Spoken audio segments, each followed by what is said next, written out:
At Matson High School, physics teacher Ada Moss is disturbed by her colleague Fred Roth's insistence that the human mind can overcome physical limits.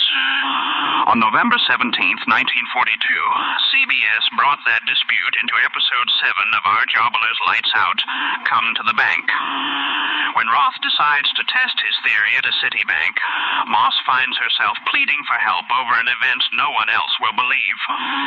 Virginia Gregg and Jay Novello are heard in this broadcast, written and produced by Oboler for the Ironized Yeast program. From the schoolroom to a bank building foyer, the matter moves from argument to a very public demonstration. And now, we return to the original broadcast.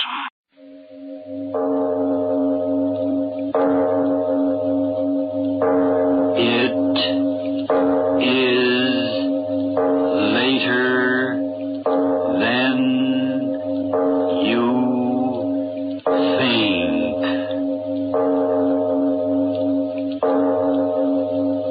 This is Arch Oboler bringing you another in our series of stories of the unusual. And once again we caution you, these lights-out stories are definitely not for the timid soul. So we tell you calmly and very sincerely, if you frighten easily, turn off your radio now. And now, come to the bank. Please, would you come to the bank with me? Please. I've asked so many people, but they won't listen to me. Will you come to the bank with me? No, don't turn your head. Please don't go away. Listen, if I tell you very carefully why I want you to come to the bank with me, you will come, won't you? He's locked up in there.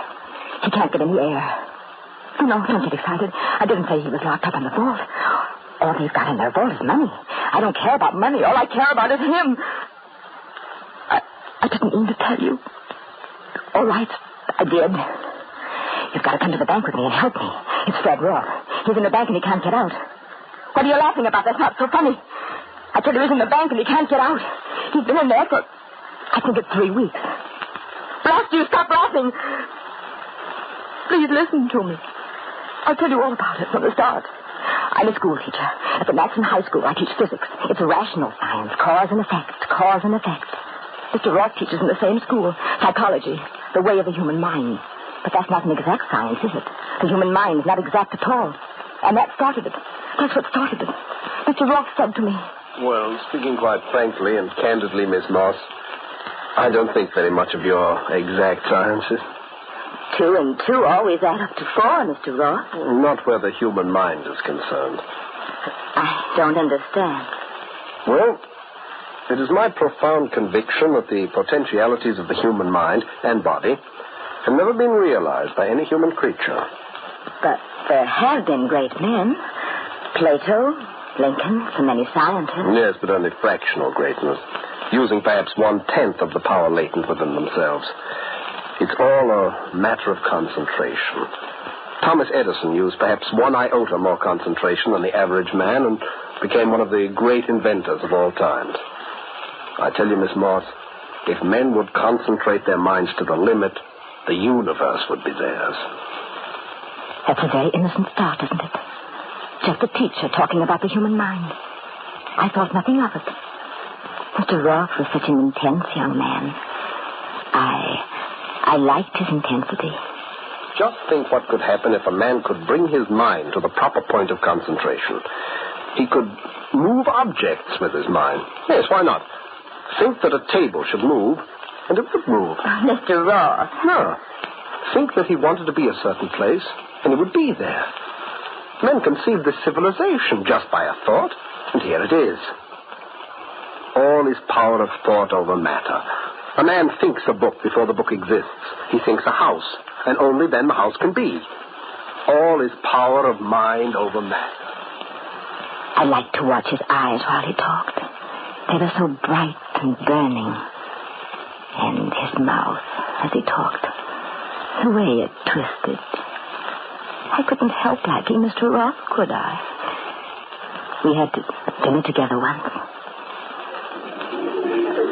Will you have coffee with your dinner or later? No, what did you say? The waiter wanted to know if you wanted coffee with your dinner. Oh, no coffee. Oh, monsieur. Very nice of you to have dinner with me, Mr. Roth. Well, on the contrary, I'm grateful to you. You're a very good listener. Thank you. I've done a great deal of work in the week since I last talked to you. Have you? Please tell me. Well, it isn't exactly work. It's more of a decision. Yes? Yes, I've come to the decision to stop theorizing. Yes, I've decided to put what I believe into practice. I don't know what you mean. No, it's quite simple. The powers of concentration. I've decided to put into practice... Monsieur, the fruit juice is for the lady. Well, yes, for the lady. Concentration, Miss Moss. I've decided to put into practice my theory of concentration. I don't want to anticipate, but I expect wonderful results, Miss Moss. I might even say unbelievable results. Unbelievable results. Oh, must I tell you more? Please, come with me to the bank. All right, I'll tell you the rest. The day after he talked to me in the restaurant, Mr. Roth didn't come to school. I know that because at lunchtime he wasn't in his usual place in the cafeteria. And when I asked, they told me that he suddenly had taken leave of absence and that an extra teacher was taking over his classes. I was very disappointed. A week went by, 2 weeks. I decided to go see him. I took a few days off from my work. I found out his home number. Friday morning, I bought a new dress, very becoming one. Then I went to visit Mr. Roth. I was certain he wouldn't be angry with me. It was perfectly proper that I call on him as a friend. Yes, Mr. Roth, he's at home. He has for the 2 back rooms. He has not been out of there for a week. Won't even let me go in to clean up. You go right ahead. Head to the staircase and to the right. Mr. Roth, are you in there? It's Miss Moore. Could I speak to you for a moment? Standing there knocking, I suddenly realized that the door was ajar. But he didn't answer, and yet the landlord had said he was at home. I pushed the door open farther and glanced through the opening. Mr. Roth! Mr. Roth! Dead! Oh, no, I'm alive. Oh, I thought... Oh, Mr. Roth, your face, the way you look... No. Water. Glass. Yes. Sir, you are sick. I'm not sick. Water. Here, drink it. I'll hold it. Doctor, I'll call a doctor. No, wait. But you're ill. Listen to me. Yes. I'm not sick. Well, then what? I told you. Well, I don't know. I've been sitting here for a week. Sitting? For a week? Concentration. Practicing concentration. Concentration. The experiment was most successful. Yeah, most successful. I've proven that I can do what some of the Orientals profess to do. Slow down through concerted willpower the essential life processes. A week without food and water. Is that not a triumph, Miss Moss? Well, I don't know. Mr. Roth, why do you do these things? I'm trying to explain it to you simply. The human thoughts are like the rays of the sun, spreading in all directions. By the use of a lens, the rays of the sun can be focused on one point. And instead of warmth, there is a focal point of intense light that can burn its way through all obstacles. And so it is with human thoughts.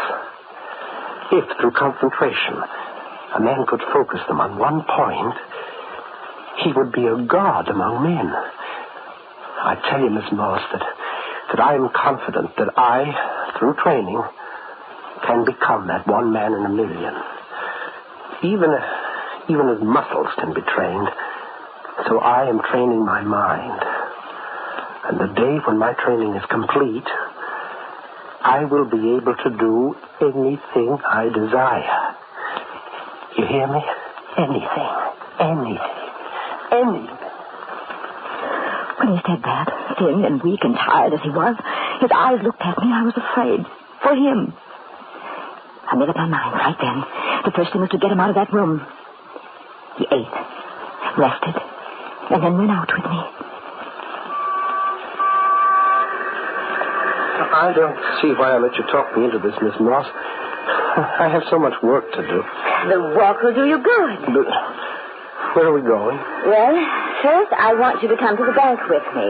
Beg your pardon? Well, you see, I've been thinking of taking a little vacation, and I need some money. Going to withdraw some. Oh, I see. I too want to get off some place where I can concentrate. Well, yes, most important. Yes. Have you thought about going out to the country? These buildings, Miss Moss. Look at them. Steel and concrete. So firm and so solid. So enduring. You know something, Miss Moss? Walking so fast, Once upon a time, they were only an idea in man's mind. Perhaps even now they have no solidity, but are just ideas hanging in air, through which a man with single-mindedness of purpose could walk as easily as if he were walking through air. Do you understand me, Miss Moss? Well, I'm not sure. The country would be a wonderful place to work. Now, wouldn't it, Mr. Roth? We went into the bank. He kept talking about the powers of concentration. I hardly listened to him. All I could think about was that somehow I had to get him into a new environment. The foyer of the building where the bank was. We went in. People, elevators. Suddenly, Mr. Roth stopped. He stared at the wall. I said, Mr. Roth, what are you looking at? This is the time. Time for what? I told you. When my subconscious reached the proper point of incubation, I would know that my powers had reached the point where I could do anything. Mr. Roth, anything. Let go. Well, this is the time. Now, I must make use of that power now. No, please. What are you going to do? That marble wall. Straight ahead. I say I can walk through it. No, please, stop joking. I will walk through. No, Mr. Roth, come back. Don't. Ah! Mr. Roth! Mr. Roth! What? The wall! Down! Ah! Oh, what? Mr. Roth! Mr. Roth, he walked through the wall! You hear me? He walked through the wall!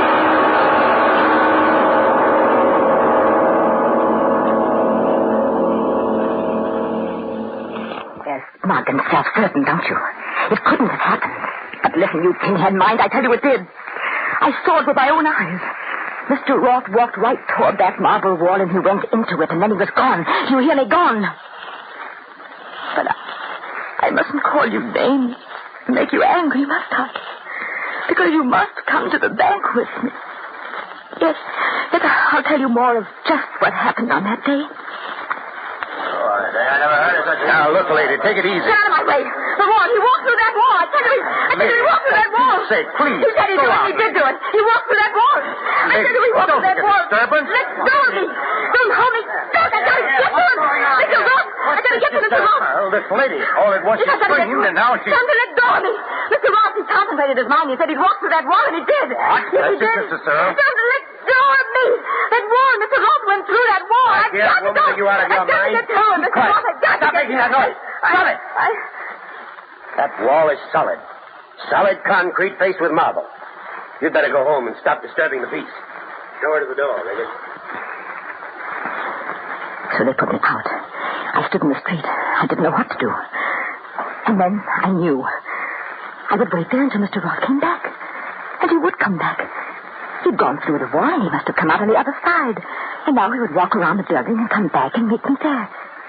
So I waited. Good night, George. See you in the morning. I waited a long time. Are you waiting for something, lady? The bank's closed, you know. I've seen you standing here ever since I got on my feet, so I thought I'd talk to you. A long time. It began to rain. I stood there in the rain. Mr. Roth. And then a terrible thought. What is he? I went to the door of the bank building. It was locked. Let me in. Please, let me in. Listen to me. Just let me in, Mr. Roth. I've got to get to Mr. Roth. Hey, lady, what? Well, don't you know the bank's been closed for hours? I have to get in. I've got to. I've got to get in. Take it easy, you. Hey, aren't you the one that's been standing out here? Let go of me. Mr. Roth is in there. Now, lady. I will get in. Hey, the door. Let go of me. Mr. Roth, I've got to get in. What's the idea of acting like I will get in. I'll get this door. I will get in. Kicking the door in. Now, you come along with me. Let go of me. Did we get in to see Mr. Roth that night? No. Order in the court. Order in the court. Prisoner will be held for further examination. Next case. I tried to tell them, Mr. Roth, but no one would listen to me. All night. And the next terrible day, no one would listen. Now tell me, do you have dreams, Miss Moss? Asking me questions over and over. Do you think that people dislike you? Over and over. Have you often seen Mr. Roth or other people disappear? Over and over. When did you first begin to have these hallucinations? But when I tried to tell them about Mr. Roth, they started to say terrible things to me. The fact of the matter is, Mr. Roth has disappeared. It is the opinion of the police that he decamped with this woman's money. Yes, took her money and ran off. Yes, took her money and ran off. I didn't care what they said. I had to get to the bank. You know why? Mr. Roth had started for the wall, and I had seen him go through it, and he hadn't come around to meet me. So there was only one answer. He was still in the wall. And while Mr. Roth was in the wall, they were keeping me in this hospital. I had to get out. How are you resting now, Miss Moss? Miss Moss, where? Window. Nurse, the woman in this room. She's gone. Out the window. Nurse, Miss Moss is gone. Got away. In the street. Still raining. I ran along the dark streets until I was at the bank. Closed. There was a dark doorway, another building. I hid in the dark and waited all through the night until morning, until they opened the doors of the bank.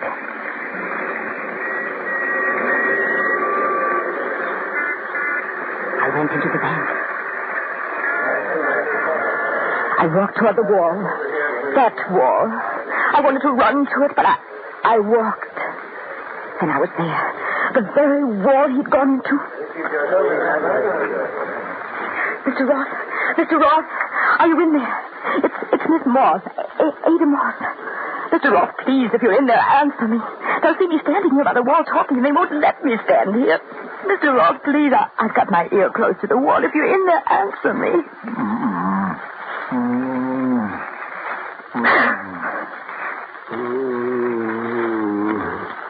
I can hear you. You are on the wall. I was right. You did walk into the wall and stay there.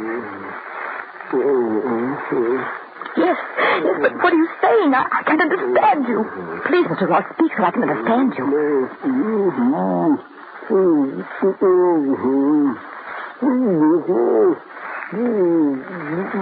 Yes, I understand.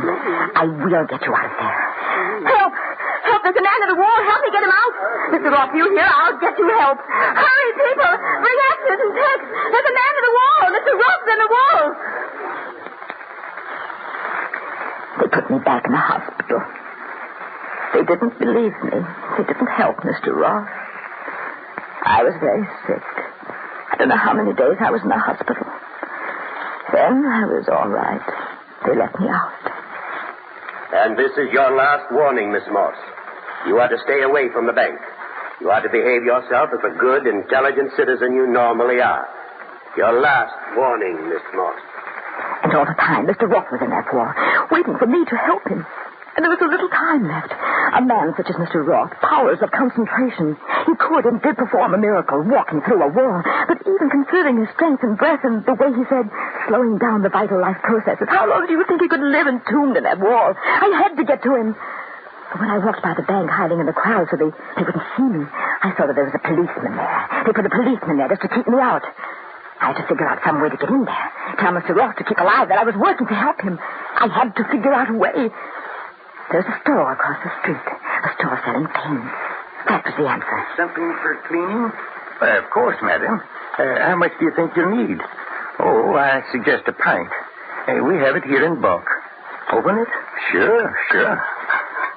See, it's standard cleaning fluid. Lady, no, that match. Look out, don't, it's inflammable. Don't. Help, fire. Grab that woman. She said fire to the store, fire. In a few moments, everyone was so busy that I was quite free to go into the bank. In a few seconds, my ear was against the wall. Mr. Roth, I'm back. They tried to keep me away from you, but I'm back. Mr. Roth, can you hear me? Alive. Yes, still alive. Oh, Mr. Roth, what should I do? What? Yes, I will. They won't stop me this time. Get something and turn on the wall. Fire axe, off the wall. Mr. Roth, look. If you could see, I got a fire axe. Could they help you? Will you get out? We'll get you out. Yes, I will get you out. The mob is crossing, Mr. Roth. I will get to you. Yes, to you. No one will stop me now. I don't want to help you, but I'm helping you. Give me that axe. Oh, no, you won't stop me. I'll get to help Mr. Roth. Give me that axe. I'll give it to you. Lady, I told you not to stop me. I told you not to stop me. Kill the policeman. No, I'll kill you. I'll kill you. I'll kill you. Lady, give me that. I'll kill Mr. Roth. I'll kill him. Stand back. Don't stop me. I'm going to kill Mr. Roth. Stand back.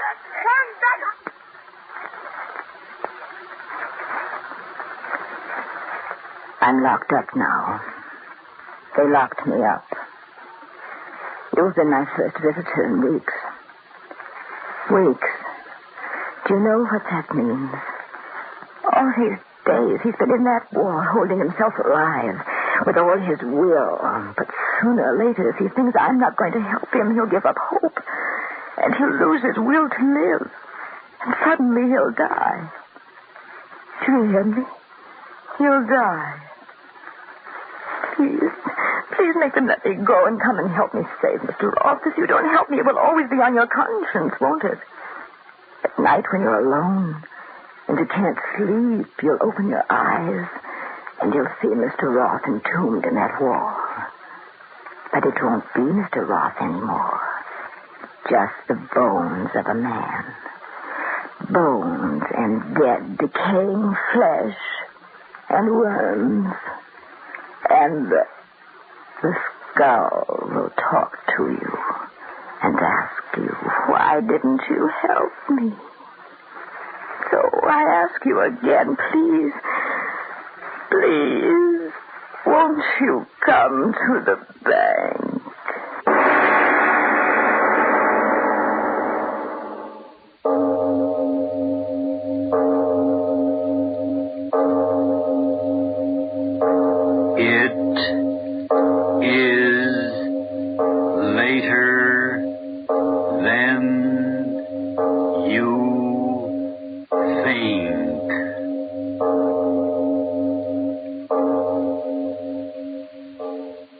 The lights dim on Lights Out with Come to the Bank, first broadcast November 17th, 1942.